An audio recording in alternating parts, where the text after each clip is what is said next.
My husband's family insisted our wedding be in their language, so I wouldn't understand a thing. You don't need to know, his sister laughed. My husband said, it's just a tradition. So, I let them take charge. On the wedding day, something happened that left them all speechless.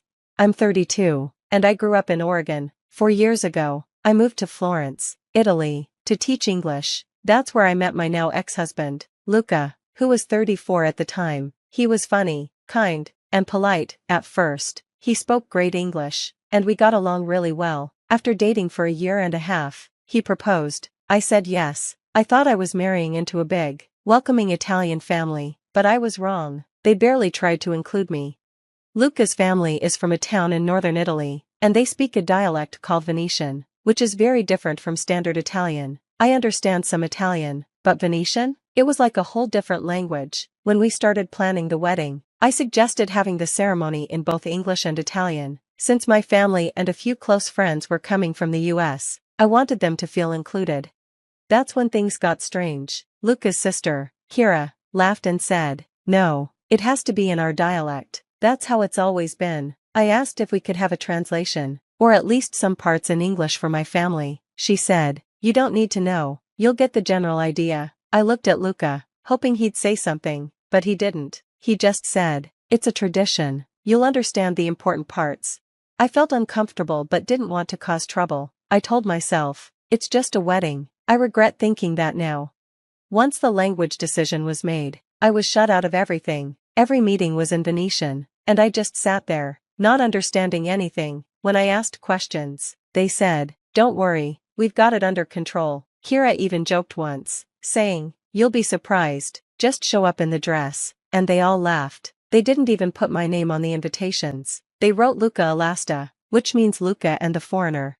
My family thought it was a joke, but I didn't know how to explain it. When I confronted Luca, he said, it's just a nickname, my mom likes it, but I knew it was more than that. Everywhere I turned, I was reminded that I wasn't part of the family, just tolerated.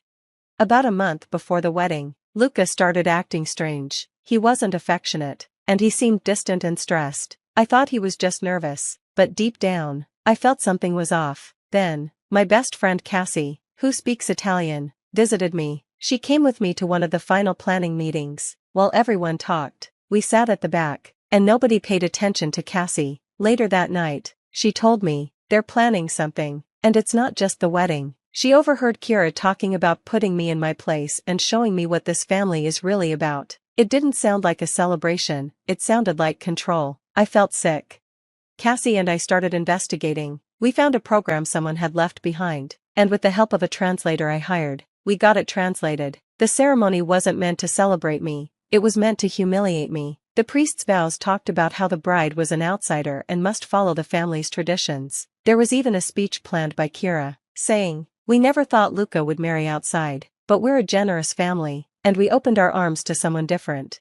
The word foreign kept coming up. Even the music playlist had songs mocking Americans, like a joke about how Americans put ketchup on pasta. It was all meant to make me look ridiculous. I cried, then I got angry.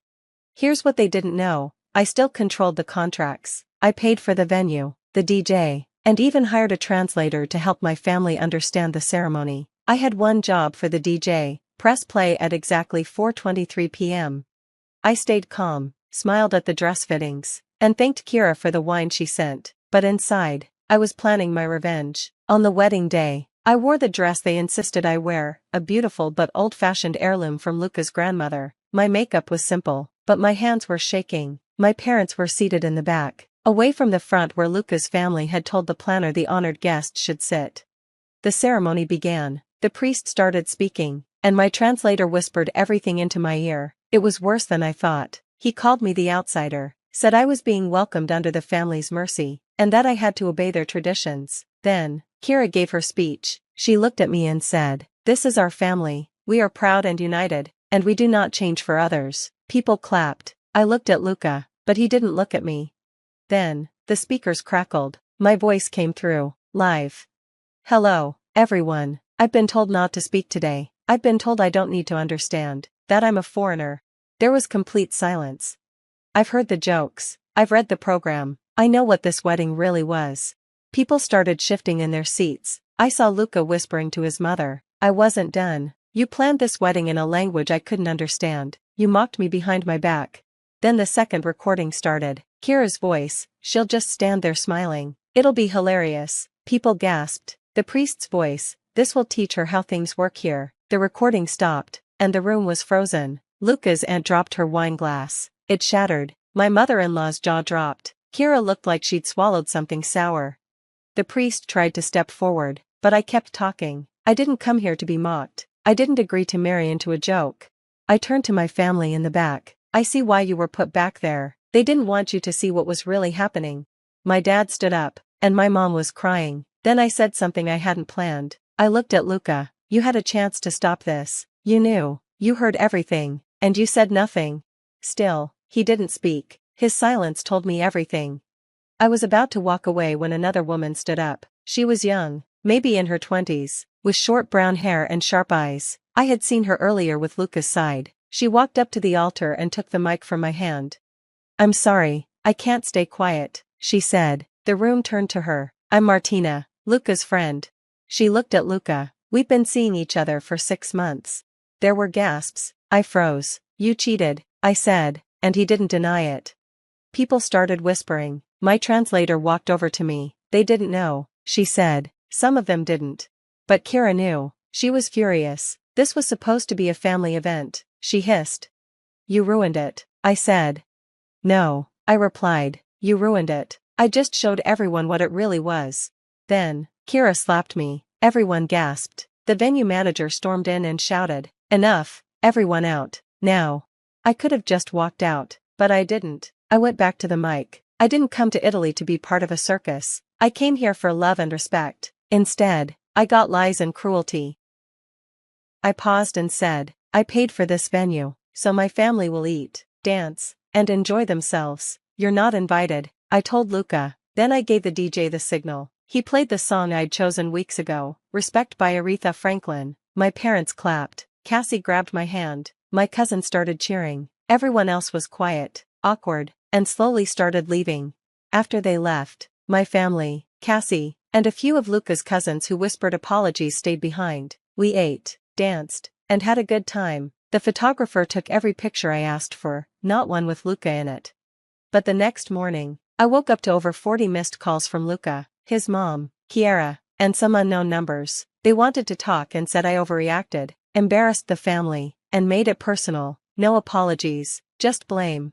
But I wasn't done. I still had one more thing to do. I sat in the hotel room, still in my wedding hair and makeup, staring at the wall. My parents were having coffee, trying not to make too much noise. Cassie was scrolling through her phone, reading missed calls and local news alerts. Turns out, someone had live-streamed the wedding, and the video went viral in our small town. The caption, American bride takes down groom's entire family in 3 languages. Around noon, Cassie came in, holding her phone. You need to see this, she said. It was a Facebook post from Martina, the woman who exposed Luca's affair. But she wasn't alone. She was with Chiara, laughing and holding wine glasses, with the caption #FamilyFirst. The post was uploaded just 2 days before the wedding, saying, can't wait for the big surprise.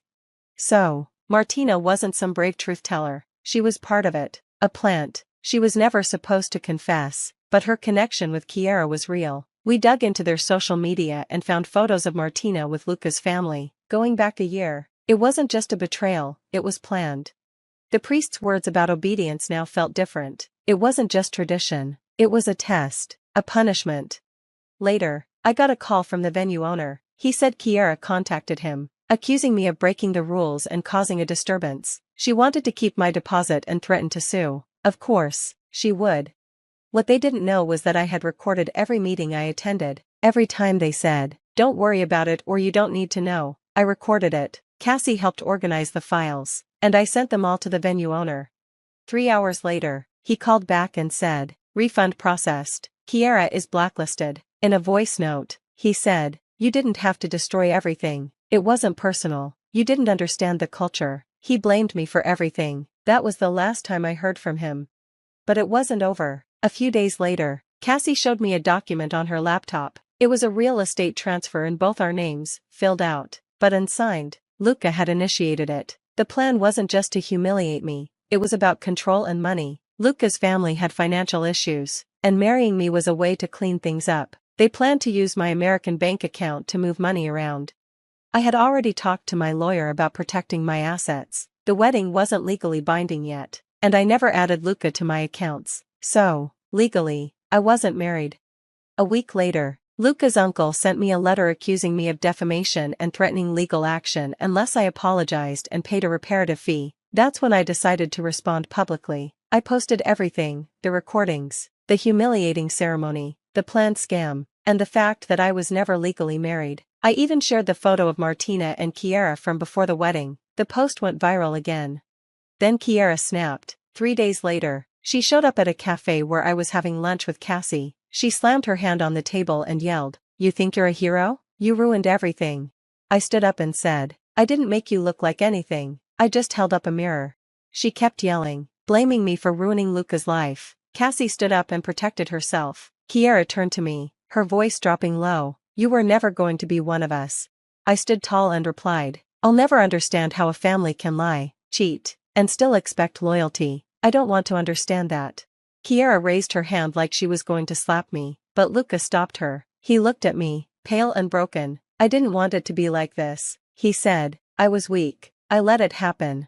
I didn't say anything." He admitted he was scared of losing his family, so he let them destroy us instead. I wanted to scream, but I stayed calm. "I don't hate you," I said, "but I don't trust you, and I never will again."